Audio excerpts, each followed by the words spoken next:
The Auto Club 500 on Fox, presented by Q Motor Oil, is sponsored by Singular, raising the bar. By Team Chevy and the 303 horsepower Monte Carlo SS. Chevy, an American revolution.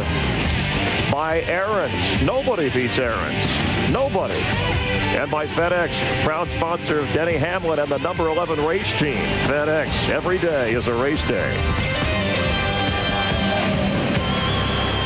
76 laps complete, 174 to go, as it has clouded over here in Southern California. And that's a break for these fans, but it will have these pit crews guessing on their strategy. Here's Kevin Harvick in as green flag stops begin. David Stremme is in as well. Greg Biffle, the second place car, comes down pit road along with Dave Blaney. Matt? And Greg Biffle started on the outside pole, making his way into his pit box. And like Dr. Dick mentioned earlier, the biggest pit boxes that we'll see all year. You can see the wedge wrench going in the back window. He said, I don't want a drastic change, though, because we keep going from sun to clouds, sun to clouds. Left side's going on. He's down and away to Steve Burns. Matt, Carl Edwards leaves his pit. Their adjustment, they used air and down on the track bar to work on the handling of that 99. Reed Sorensen also stopped. There's Sorensen top of your screen. Terry Labonte is in, and we expect Tony Stewart this time. Casey Kane on pit road. Jeff Gordon is in. Casey Mears. These are all green flag scheduled pit stops. Kenny Wallace, Dale Jarrett pitting.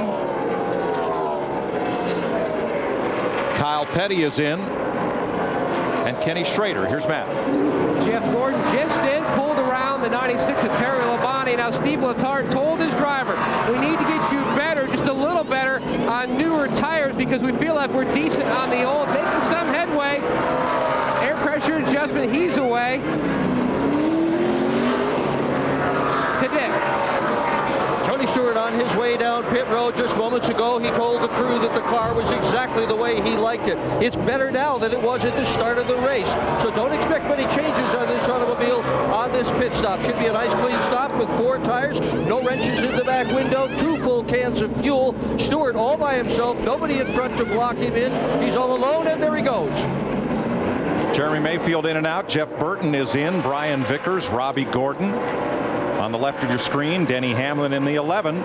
Clint Boyer, Mark Martin, Ryan Newman, Elliott Sadler, who struggled today, Scott Riggs, Joe Nemechek, Brent Sherman in the pit lane. Tell you what, Kurt Busch in that 2 car, he just hit pit road. He almost did not get stopped, or almost running over the back of Jamie McMurray in the 26 car right at the entrance. He came on there pretty hot. I think he may have gotten it woed up in time. Kevin LePage, Bobby Labonte, the Busch brothers, Jimmy Johnson. Matt. And the 48, Jimmy Johnson in, already in work on the left side as Dale Earnhardt Jr. comes in as well. Now Jimmy told his interim crew chief, Darian Grubb, that the car is good. It needs to tighten up a little bit, but not as much as you tightened me up last time. He's away. Meanwhile, Dale Earnhardt Jr. in, going to work on the left side. And he's away as well. To Steve. Matt Kenseth hits his pit box to the attention of Robbie Reiser and their crew. He made no adjustments on the first stop. On this stop, they're going to add half a pound in the right rear and take half a pound out of the left rear.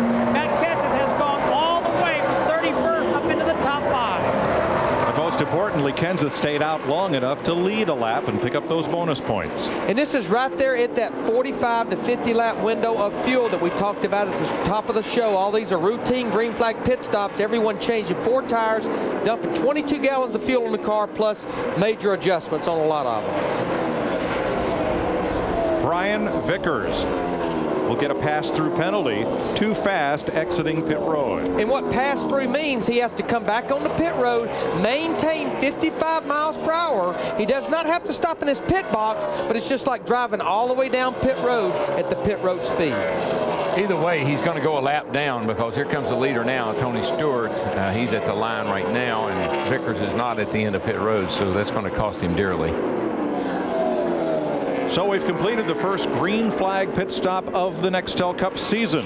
All the Daytona 500 stops were under yellow, and we cycle through Tony Stewart, the defending series champion, back in the lead.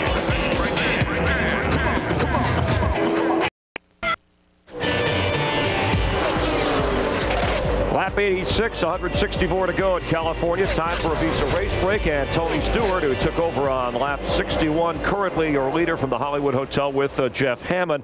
Let's talk a little bit about the pit stops we saw moments ago. Anything catch your eye that helps set the tone for the rest of this race? Well, I'm seeing right now early on, Chris, is the fact that the 20 car got down on pit road like you needed to. Great stop by those guys. 13-4 followed by Matt Kenseth's guys at a 13-9. Good stops by these teams, but when you want to stay out front, you got to have solid work on pit road.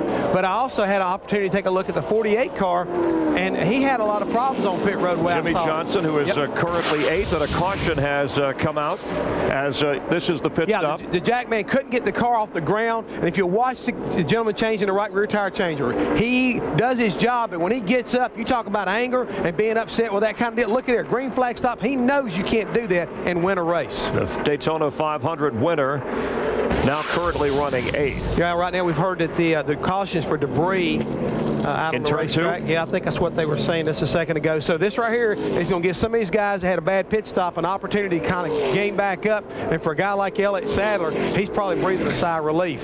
This has been a Visa race break, and no matter what life takes a Visa. Let's check in now with Steve Burns. Well, Chris, listening to Jamie McMurray, his car had gone from loose to tight. In fact, when the caution came out, he said, that's terrible. We need to make some big air pressure adjustments. So crew chief Jimmy Fennig's going to make some adjustments to that 26. They're coming back to pit road.